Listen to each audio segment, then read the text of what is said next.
how is he and is he likely to play on Thursday night? Yeah, look, he's had over a week of solid training now, so he's upright and he's in our best side, so we expect him to be back in. What does he do for that midfield group? Obviously experience, obviously, but what else? No, well, he's an elite player, so it's good to have him back. But we looking at our performance of last week and what we expect on Thursday, it's not going to be the inclusion of Steele that'll make the difference. We need to get going around the ball, and we were shown up there by the Dogs, and it's going to be a key part of Thursday night's game. Carlton are really strong in that area, and I suppose it's not really about the opposition; it's about us, and we need to contribute and share the load in there. Do you make many other changes, Bucks, or backing those guys for another week? Yeah, it's a fair question. We picked the 22 that had been best performed through pre-season and had earned their opportunity. So 6 days later, we've got to weigh up sort of what we, how we mitigate or assess that performance and whether we sort of give everyone a chance to back up. I think we will have a couple of changes, but there won't be wholesale, and we believe we're a lot better than what we showed. So we've got to let our actions do the talking in that regard. What were the key points now you had a bit more time to review it? Yeah, our general intensity around the ball and work rate from contest to contest wasn't high. A couple of key areas, our inability to work the ball out of our back half, and our inability to stop them working out of our front half. So there are a couple of key themes from a footy fundamentals perspective or a team perspective, but some of the players' responsibility and some of the coaches, and we've spoken about it. There's not a lot of work we can do on it with 6 days, but it's a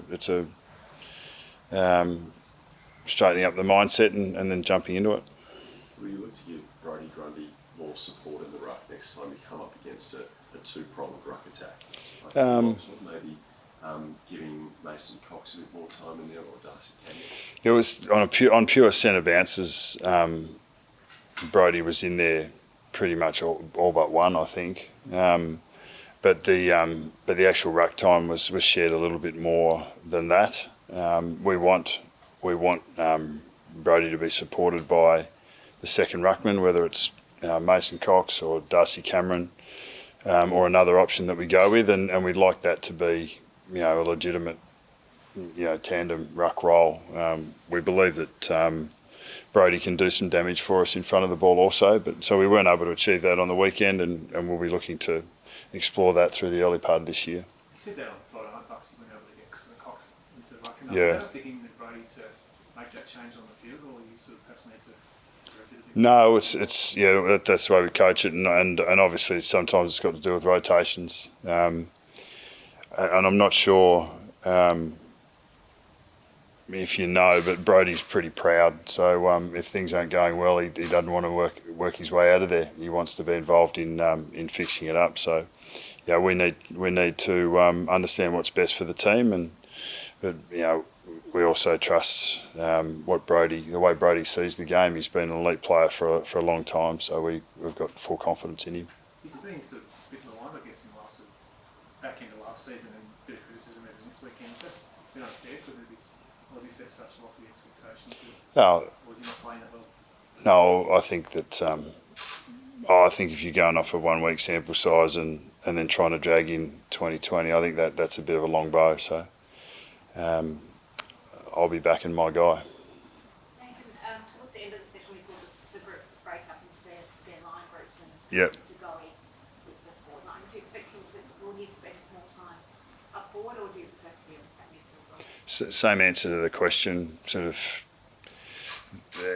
we want him to be able to help us in the mids, and we need him forward to the ball as well. So we'll just keep that balance quite even, and then make decisions in game where we feel we can utilise him best. But he like the rest of us were quiet last week, so we've got some rights or some wrongs to right, and he'll be part of that. We've got to get that right. Robin, you would play ball with luck to him, wouldn't you?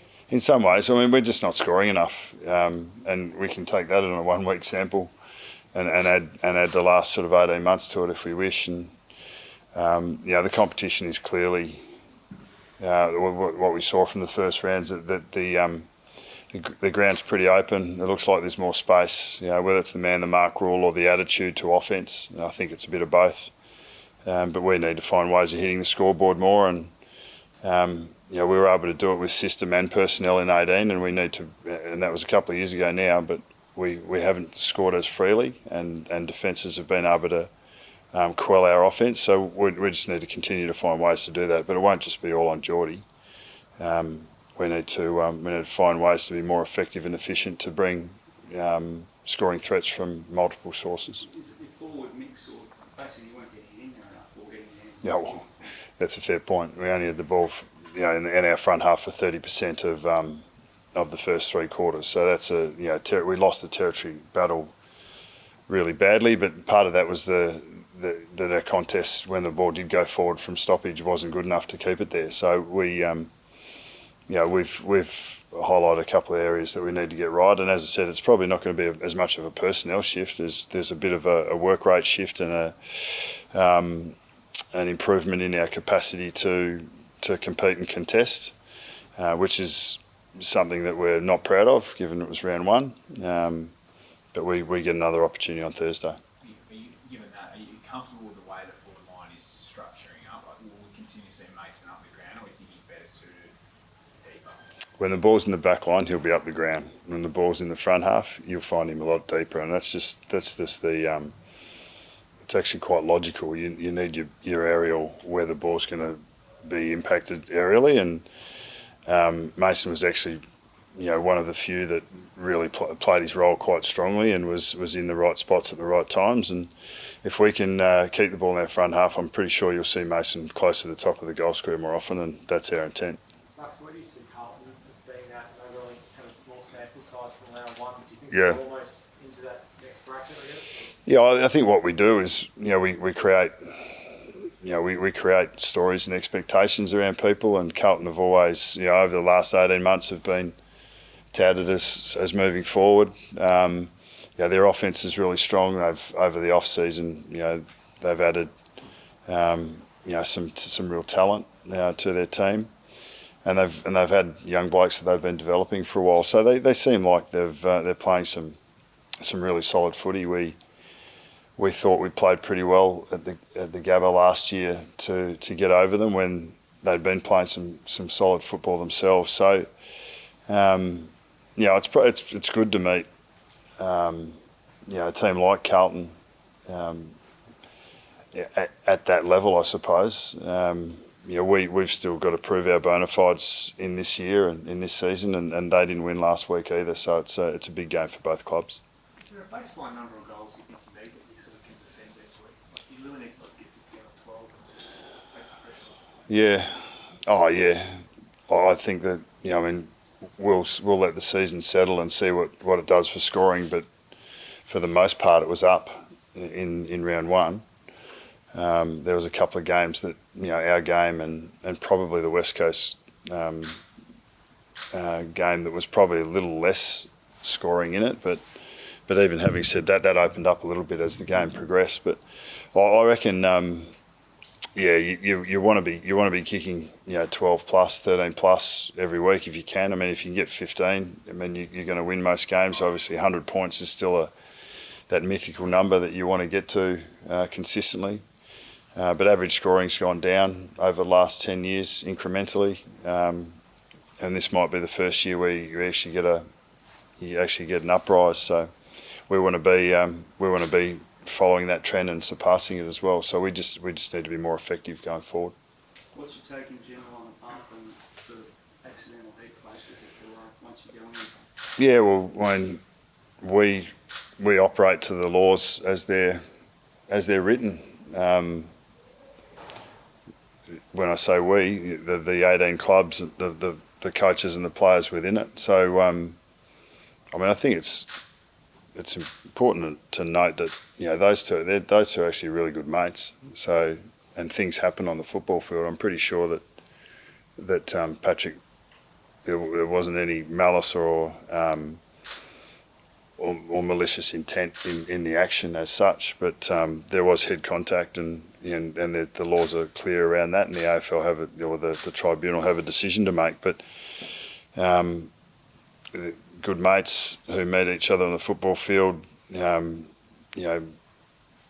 Patrick's actions were understandable. You want to put pressure on the player, but there was a head clash and there was repercussions from that. So I suppose we all sit and watch for the MRP or the tribunal to validate the laws that have been put in place and to what level. How hard is it though to pull out on players that played that way for so long? Or is it time for genetic change in the way guys think that split second? Look, it's I think that rule's been in place for a while now. I don't think we're in between eras in that regard. I mean, we're always in between the old and the new, and it's often a significant event that'll reinforce the line between what was accepted and what is now expected. I think that it is difficult when you're playing the game, though. I mean, you've got to put pressure on in that instance. The type of pressure that you choose to put on is really a matter of choice. But anyway, I'll sit back as an observer to see where that settles. The stat around it is rare to make the final for a 0-2 start. Does it smack you in the face how quickly things can creep up on you like that at the start of the season? Not even thinking about being 0-2, mate. Thanks for the question, though. Also, another one. Did you happen to cast your eye over North Melbourne and particularly Jaden Stevenson all night again, mate? His performance? Yeah, I saw that. He's got a lot of the ball. It's good to see. Think he goes right in the midfield? He looked good. He looked good. Any other players you want to ask about from opposition? I'm happy with that. All good. All good. Cheers.